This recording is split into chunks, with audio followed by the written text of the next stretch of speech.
সালমান শাহ হত্যা মামলা হয়েছে আজ প্রায় 10 দিন হয়ে গেল, কিন্তু এখনও আসামিরা ধরাছোঁয়ার বাইরে। কি মনে হয় আপনাদের, এই 10 দিন আপনারা কি দেখলেন? আসলে কি সুষ্ঠু বিচার আমরা পাবো বলে মনে হয় আপনাদের?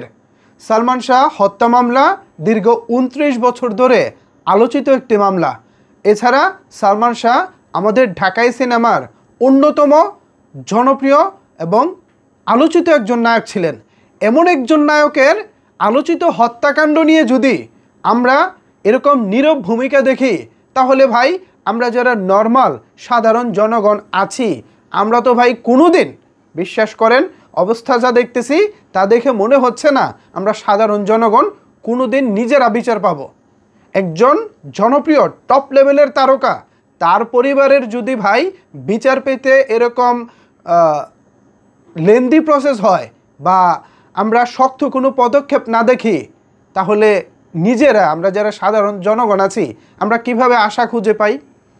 আদৌ সালমান শাহ হত্যা মামলার সঠিক বিচার হবে কি না, সঠিক তদন্ত হবে কি না, এটা নিয়ে জনমনে ইতিমধ্যে এক ধরনের একটা সন্দেহ তৈরি হয়েছে, এক ধরনের একটা ধোঁয়াশা তৈরি হয়েছে, এক ধরনের একটা নিরাশা তৈরি হয়েছে।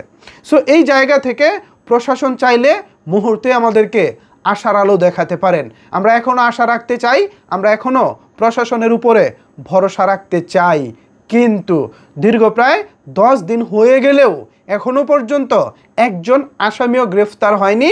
এটা অবশ্যই আমাদের জন্য হতাশার। আমরা হতাশ, চরমভাবে হতাশ।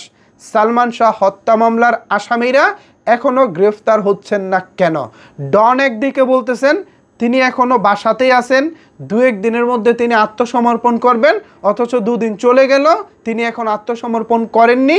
অন্যদিকে সামিরা তিনি বাসায় আছেন, বাসা থেকে আদালতে হেঁটে গিয়ে জামিন চাইবেন এমন ইচ্ছাটাও তার মধ্যে নাই। তিনি তার হাজব্যান্ড, বর্তমান হাজব্যান্ড জনাব ইশতিয়াককে, হ্যাঁ আমি যদি ভুল না করে থাকি তার নাম ইশতিয়াক, তাকে এখন আদালতে পাঠানো হয়েছে আগাম জামিনের জন্য।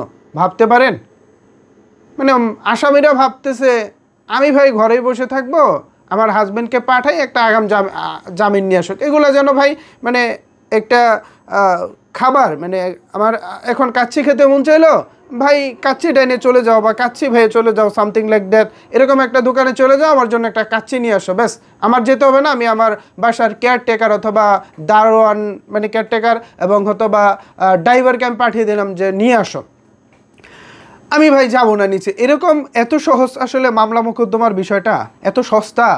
নিশ্চয়ই এত সস্তা না। তাহলে সালমান শাহ হত্যা মামলার ব্যাপারটা এত সস্তা হচ্ছে কেন?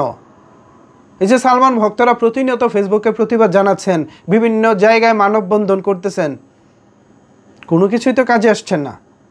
তাহলে মামলাটা হত্যা মামলা হিসেবে এই যে হলো, অন্তর্ভুক্ত হলো, এটার আসলে ইয়াটা কি, মানে প্রভাবটা কি, কোন দিকে যাচ্ছে? ভিউয়ার্স আপনারা কি মনে করেন? এটা কি আসলেই ভালো কোনো দিকে যাচ্ছে, বা আপনারা কি আশা দেখেন কোনো কিছু হবে সামনে? কি মনে হয় জানিয়ে দিন আপনার মতামত নিচের কমেন্টস বক্সে। ধন্যবাদ সবাইকে এতক্ষণ আমার সাথে থাকার জন্য।